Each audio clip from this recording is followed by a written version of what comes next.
Cricket team Bangladesh के खिलाफ T20 series जीतने के बाद अब अमेरिका रवाना होगी, जहां पाकिस्तान और वेस्ट इंडीज़ की क्रिकेट टीमों के दरमियान 3 T20 इंटरनेशनल मैचों पर मुश्तमिल सीरीज़ का आगाज़ 31 जुलाई से होगा और फिर उसके बाद 1 अगस्त से 3 वनडे इंटरनेशनल मैचों पर मुश्तमिल सीरीज़ का आगाज़ होगा, जो कि वेस्ट इंडीज़ में वनडे मैचेस खेले जाएंगे ट्रिनिडाड एंड टोबैगो के ब्रायन लारा क्रिकेट स्टेडियम में।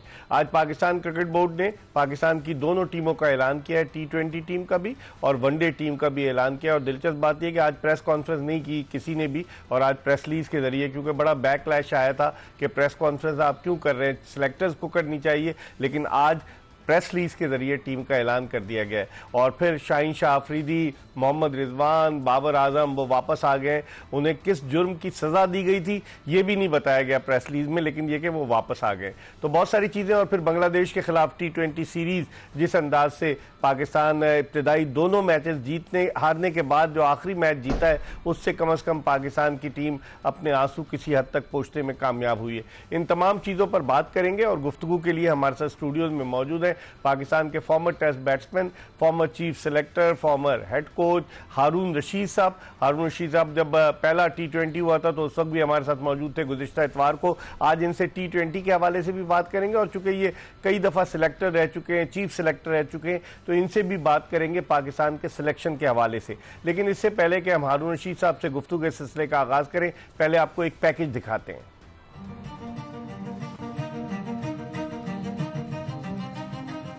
पाकिस्तान क्रिकेट बोर्ड की सिलेक्शन कमेटी ने वेस्ट इंडीज के खिलाफ खेली जाने वाली T20 और वनडे सीरीज के लिए पाकिस्तानी क्रिकेट टीम का ऐलान कर दिया है।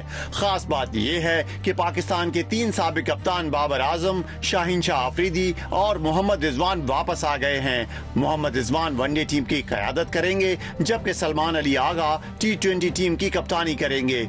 मोहम्मद रिजवान को T20 टीम में शामिल नहीं किया गया है और न ही बाबर आजम T20 टीम में शामिल हैं, लेकिन शाहीन शाह अफरीदी को एक मरतबा फिर पाकिस्तान की T20 टीम का हिस्सा बनाया गया है। अगर देखा जाए तो इन तीनों खिलाड़ियों को पाकिस्तान सिलेक्शन कमेटी ने ड्रॉप किया था, लेकिन चूंकि वेस्ट इंडीज के ट्रिनिडाड एंड टोबैगो में 3 वनडे भी खेले जाएंगे, ये 3 वनडे 8 अगस्त, 10 अगस्त और 12 अगस्त को Brian Lara cricket academy Trinidad and Tobago में खेले जाएंगे।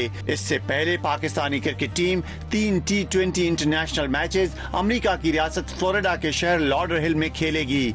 ये मैचेस 31 जुलाई, 2 अगस्त और 3 अगस्त को खेले जाएंगे।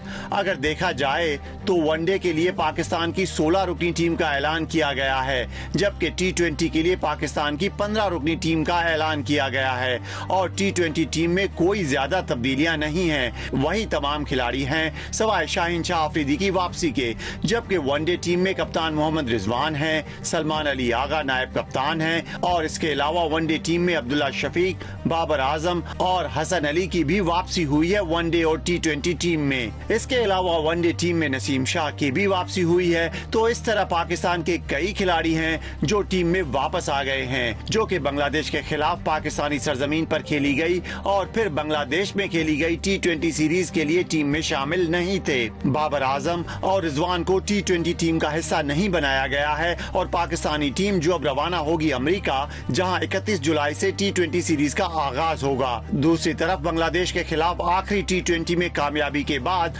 पाकिस्तानी टीम किसी हद तक अपने आंसू पोंछने में कामयाब हुई, लेकिन बहुत ज्यादा ऑलराउंडर्स को खिलाने का तजुर्बा पाकिस्तानी क्रिकेट टीम के हक में सूदमंद साबित हो रहा है या नहीं, इसका अंदाजा तो वेस्ट इंडीज के खिलाफ T20 सीरीज में होगा। लेकिन साहिबजादा फरहान को, जिन्हें बांग्लादेश के खिलाफ इब्तदाई दोनों T20 इंटरनेशनल मैचेस में शामिल नहीं किया गया था, उन्होंने अपनी कारकर्दगी के जरिए ये साबित किया है कि उनके साथ ज्यादती हुई है। बहरहाल साहिबजादा फरहान को विकेट कीपर बैट्समैन की हैसियत से T20 सीरीज के लिए टीम में शामिल कर लिया गया है। जी, पैकेज आपने देखा और हारून रशीद साहब से गुफ्तगू के सिलसिले का आगाज़ करते हैं। भाई, ये क्या है कि पहले ड्रॉप करते हैं, क्या झटका दिया गया था इनको, या ऐसा लगता है कि इनको ये मैसेज दिया गया कि जी आप टीम का हिस्सा नहीं है परमानेंटली, और अब T20 वर्ल्ड कप आ रहा है, एशिया कप आ रहा है, रिजवान और बाबर नहीं है, इसका मतलब है कि प्लान में नहीं है वो? अभी तक तो नहीं है, लेकिन अगर मैं आपको ओवरऑल सिचुएशन अगर मैं थोड़ा सा जायज़ा लूँ तो मुझे ये नज़र आता है, क्योंकि अभी जो पाकिस्तान की बाकी मानदा सीरीज़ हैं वो थोड़ी वीक टीम्स के साथ है। सही। अगर आप देखेंगे कि वेस्ट इंडीज गो के टीम बहुत मजबूत है T20 की, लेकिन रैंकिंग में नंबर 6 या 7 पे है। पाकिस्तान 8, 9, 10 पे, अफगानिस्तान है, फिर आयरलैंड के साथ इनकी 3 सीरीज सितंबर अक्टूबर से पहले हैं। सो इन्होंने जो भी एक्सपेरिमेंट्स करने थे वो इन 3 सीरीज में करने हैं। मेरे अपने नज़दीक अभी भी मैं फील करता हूँ, क्योंकि पाकिस्तानी प्लेयर्स के लिए क्रिकेट कहीं मौजूद नहीं है, बिकॉज हमारा डोमेस्टिक सीजन नहीं चल रहा, इसलिए इन प्लेयर्स को अगर इनको वापस लाना है तो इनको खिलाना होगा। और वो खिलाना कैसे है, क्योंकि अब टीमें जो है सीरीज में खेल रही हैं, सो इसलिए इनको ये टीम में वापस लाया गया है। मेरे अपने नज़दीक आपकी बात सही है। देखें, प्रेशर इतना आ गया हुआ था, प्रेशर इतना था मीडिया की तरफ से, और जितना भी आप सोशल मीडिया पे देख रहे थे, तो उनको कोई ना कोई स्टेप तो लेना था। उन्होंने वो स्टेप लिया। अब थोड़ा सा उनको नजर आ रहा है कि उनकी जरूरत उनको महसूस हो रही है, क्योंकि मैं ये फील करता हूं कि बांग्लादेश वाला जो इनका तजुर्बा था वो नाकाम रहा। लेकिन साहिबजादा फरहान की इनिंग को अगर आप निकाल दें तो फिर भी बाकी लोगों ने 105 रन ही किए हैं। सही कह रहे हैं। और 104 रन से जीते हैं और 104 रन। तो मेरे अपने नजदीक इससे ये लगता है कि आपकी बैटिंग का जो यूनिट है वो नाकाम हो रहा है ना। सो आप कहीं ना कहीं तो पैनिक हुए, तो आपको ज़हन में ख्याल आया कि जी रिजवान कहाँ है, आपको फिर ख्याल आया कि बाबर कहाँ है। सो आई थिंक इसलिए इनको ये इन्होंने मुख्तलिफ फोरम से होते हुए अब ये टीम में डाला है, ताकि इनको थोड़ी सी क्रिकेट मिले। अगर सितंबर अक्टूबर के बाद अगर ये बाकी जो सीरीज हैं इसमें भी नए लड़के अगर नाकाम हो जाते हैं तो इनके पास क्या चारा रह जाएगा। लेकिन शाहीन शाह अफरीदी जिसने आखिरी 3-4 मैचेस में PSL के अच्छा परफॉर्म किया, आप नहीं समझते कि एज अ फास्ट बॉलर जिस तरह का आपका बॉलिंग अटैक था, inexperience bowling attack, Hasan Ali को आपने इजाजत दे दी कि इंग्लैंड में जाके खेलो, तो शाहीन शाह अफरीदी की जगह बनती थी ना? बिल्कुल। देखिए, मेरे अपने नज़दीक होता ही है कि जब आप किसी वर्ल्ड कप के लिए अगर आप तैयारी कर रहे हैं ना, तो वो यूनिट का पार्ट होना चाहिए। देखिए, हर कोई टीमें अपनी अपनी जो है वो तैयारी कर रही हैं। अगर मैं ऑस्ट्रेलिया को देखूं, ऑस्ट्रेलिया वेस्ट इंडीज में कुछ नए लड़कों के साथ गई, साउथ अफ्रीका की टीम जो है वो जिम्बाब्वे में कुछ नए लड़कों के साथ गई, न्यूजीलैंड ने अपनी पूरी की पूरी टीम वही रखी इक्का दुक्के प्लेयर्स के अलावा। सो आई थिंक वो जिस प्लानिंग से चलते हैं, प्रॉब्ली हम उस प्लानिंग से नहीं चलते, हम हैप-हैज़र्ड वे में जल्दी पैनिक में आके हम कुछ ऐसे डिसीजन ले लेते हैं। अगर आप देखें ना, आप मुझे ये बताएं कि मेरे अपने नज़दीक मोहम्मद नवाज की जगह नहीं है, हुसैन तलत की जगह नहीं है, आपको हारिस की जगह नहीं है। जिस शख्स को गेम अवेयरनेस ही नहीं है, निकल के मार रहा है, जो सिर्फ उस छोटे से स्पेल में जो 13 से 15 बॉलों के स्पेल में 4 दफा आउट हो गया।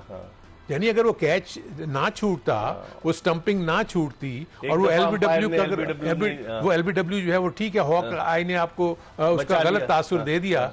सो आप मुझे बताएं कि जब इतने छोटे स्पैन में एक शख्स और उसके बाद वो मुस्कुरा रहा है, so you know this is where जो आपको, और अभी भी वो टीम में है। सो मेरे अपने नजदीक अभी तक आपको रिजवान का नेमुल बदल नहीं मिला। प्रॉब्ली रुहेल नज़ीर, मुझे एक वो प्लेयर नजर आता था जो ए टीम में भी अंडर 19 की टीम को लीड किया। आपको याद होगा कि सरफराज भी अंडर 19 से होता हुआ आके ऊपर फिर वो चला गया। सो आपके पास ऐसे प्लेयर्स मौजूद हैं। हसीबुल्लाह के बारे में क्या कहेंगे? हसीबुल्लाह को इन्होंने पूरी तरह प्रॉपर चांस नहीं दिया। देखिए, मेरे अपने नजदीक जितना चांस आपने हारिस को दिया है, अगर आप हसीबुल्लाह को और रुहेल नज़ीर को अगर आप दें तो आप यू नेवर नो, देखिए वो भी फेल ही होंगे ना, तो ये कौन सा कामयाब हो रहा है? कम से कम आप एक्सपेरिमेंट कर सकेंगे, मुवाजना कर सकेंगे कि हसीब ठीक है, रुहेल ठीक है, या हमें हारिस के साथ कंटिन्यू करना चाहिए। सो ये इश्यूज हैं। बाकी मैं फील करता हूं कि ठीक है, बड़ी लहदे हो रही थी फहीम अशरफ के ऊपर, बट ही परफॉर्म वेल, इसमें किसी किस्म की दो राय नहीं है। कप्तान की क्या जगह बनती है? कप्तान ने इसके ऊपर मैं आ रहा था कि जब जो एक और जो मुझे जो वीक 41 गेंदों पर 24 रन बनाए 3 मैचों में ना, और उसके बाद अब आप ये देखें कि आप फिर इन 3 सीरीज में अगर इसी को कप्तान बनाएंगे तो क्या आप just before the world cup कप्तान चेंज करेंगे? सो यहाँ एक इनको जो है ना सोचने की जरूरत है कि अगर T20 में आप एज ए बैटर और एज एन ऑफ स्पिनर, तो मैं फील करता हूँ चले आप उसको खिला सकते हैं एज ए कैप्टन, एक खिलाड़ी की जगह मारी जा रही। तो इसलिए इनको अभी सोचना पड़ेगा कप्तानी के लिए। देखें, आई थिंक मेरे अपने नजदीक अगर आप मेरी राय लेते हैं तो शाहीन शाह अफरीदी को इन्होंने जो एक सीरीज के बाद निकाल दिया, वो ज्यादती थी। आई थिंक शाहीन अफरीदी को थोड़ा सा लंबा रन तो दे देना, बाकियों को आपने सबको लंबा रन दिया, लेकिन शाहीन अफरीदी को आपने नहीं दिया, क्योंकि उसमें एग्रेशन है। आप देखेंगे उसमें वो चीज झलक नजर आती है। तो मेरे अपने नजदीक ये इन्होंने जल्दी करने की जरूरत नहीं है। और देखें, आउटसाइड प्रेशर तो होगा, अगर हमने आउटसाइड प्रेशर लेके टीमें बनानी है तो फिर कोई फायदा नहीं है, क्योंकि हम एज ए सिलेक्टर या चीफ सिलेक्टर हम करीब से देख रहे होते हैं। मीडिया तो परफॉर्मेंस के बाद बताता है ना कि उन्होंने क्या किया क्या नहीं किया। आप लड़के की टेक्निकलिटीज और ये सारी चीजों को देख के, जैसे मैं अभी कह रहा हूं कि जिसमें गेम अवेयरनेस नहीं है, लाइक हारिस उसको टीम में रखा क्यों हुआ है? उसको तो अरुण भाई उन्होंने शाहीन्स का कप्तान बनाया और उससे कहा कि वो पाकिस्तान का कप्तान बन जाएगा। फ्यूचर कैप्टन की बातें कर रहे हैं उस शख्स में, जब आपको यही अकल नहीं है कि जो 5 से 6 ओवरों में यानी उसकी जो बैटिंग जितनी भी आई उसमें हर बॉल पे लग रहा था कि वो आउट होगा। निकल के मार रहे हैं पहली बॉल पे निकल के मारे, और उसके बाद वो तो कीपर जो है मिस कर गया, वो शायद बोल्ड भी हो जाते। खैर लेकिन देखें इसमें एक चीज नजर आई, पिच वही थी। आप देखेंगे फिर बांग्लादेश को प्रॉब्लम हुई। बांग्लादेश से ये सीरीज हमें जीतनी चाहिए थी इररिस्पेक्टिव, क्योंकि मैं बांग्लादेश की टीम को नंबर 10 रैंकिंग पे थी बांग्लादेश की टीम, आप नंबर 8 थे। नहीं, एज ए मैं यूनिट देख रहा था उनको, यूनिट में मुझे पता है कौन सा कॉम्पैक्ट बैट्समैन था उस टीम में, कौन सा ऐसा बॉलर था जिसने पाकिस्तान को प्रॉब्लम में डालना था। पाकिस्तानी बैटर्स ने बैटिंग ही अच्छी नहीं की, उन्होंने पिच को रीड ही नहीं किया, उसके मुताबिक अपने को अडॉप्ट नहीं किया। 125-30 पे आप मैच जीत रहे थे, अभी भी आप उनको 100 से ज्यादा रन नहीं करने दिए। सो इट मींस कि आपकी बैटिंग में फ्लॉ था, इसलिए कि आपके जेहन में ऑलराउंडर भरे हुए हैं। माइक हैसन को अपनी ये चीज चेंज करनी पड़ेगी। 6 से ज्यादा आपके टॉप ऑर्डर होंगे। एंड देन मैं अभी एक और इनको एडवाइस करता हूं कि अगर इनको चाहिए रिजवान से और बाबर से इन डेप्थ डिस्कशन करें और उनको बताएं कि आपका role as an opening batter नहीं है। हम आपको एज ए फिनिशर देखना चाहते हैं। आप आए नीचे, आप गेम को फिनिश करके लाएं, आपके पास फिनिशर नहीं। बिल्कुल नहीं तो मेरे अपने नजदीक ये जितने भी हुसैन नवाज हो गए, आपका साहिबजादा फरहान हो गए, आपके साइम अयूब हो गए, फखर, इनको ऊपर जाना चाहिए। फर्स्ट 3 स्लॉट्स इनके पास होनी चाहिए। देन आप देखेंगे 4, 5, 6 में जो फिनिशिंग का रोल करते हैं, आप देखेंगे दुनिया भर ने अपने ऐसे प्लेयर्स रखे हुए हैं जो नीचे जाके रोल को फिनिश करते हैं। इस पर हम मजीद बात करेंगे और ये भी बात करेंगे कि आपके खिलाफ बांग्लादेश की टीम तजर्बात करी। आखिरी T20 में उन्होंने 5 चेंजेस किए। दूसरे T20 में तस्कीन अहमद जो उनका मेन बॉलर था उसको रेस्ट कराया, आखिरी में मुस्तफिजुर रहमान को रेस्ट कराया आखिर, और हमने 2 चेंजेस की आखिर में आकर। तो अब इस पर मजीद बात करेंगे, एक ब्रेक ले रहे हैं और ब्रेक के बाद पाकिस्तान के former chief selector, former test cricketer Haroon Rashid के साथ दोबारा आपकी खिदमत में हाजिर होंगे।